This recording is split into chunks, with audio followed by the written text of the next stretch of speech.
شامی صاحب یہ ہے ان کا مختصر تعارف. تعیناتی ہو گئی, اب سمری ہے. خبر یہ ہے کہ وہ بھی شاید اعتماد میں لینے کی ایک کوشش تھی جو کہ کامیاب ہوئی ہے. تو آپ کو لگتا ہے کہ اب یہ معاملہ سموتھلی آگے پہنچ جائیں گے یا ابھی بھی کوئی ifs and buts کی گنجائش ہے؟ نہیں, توقع تو یہی کرنی چاہیے. اور ابھی جو عمران خان صاحب سے منسوب بیان آپ نے سنایا ہے اس سے تو یہی اندازہ ہوتا ہے. اور دیکھیں, پریزیڈنٹ عارف علوی جو ہیں وہ البتہ زمان پارک تشریف لائے ہیں. تو اس کا مطلب یہ ہوا کہ انہوں نے صرف ایک کورنشی بجا لانی تھی. جی, یہ تاثر دینا تک کہ وہ بڑے ایک فیتھفل ہیں اپنے لیڈر کے, تو ان سے مشاورت.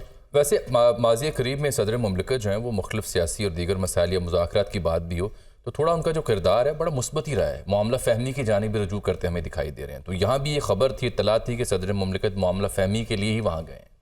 نہیں, اچھی بات ہے, لیکن کچھ عجیب سا لگا ہے. یعنی اس کا کوئی اور طریقہ بھی ہو سکتا تھا. مثلاً مطلب ٹیلی فون پہ بات کر لیتے,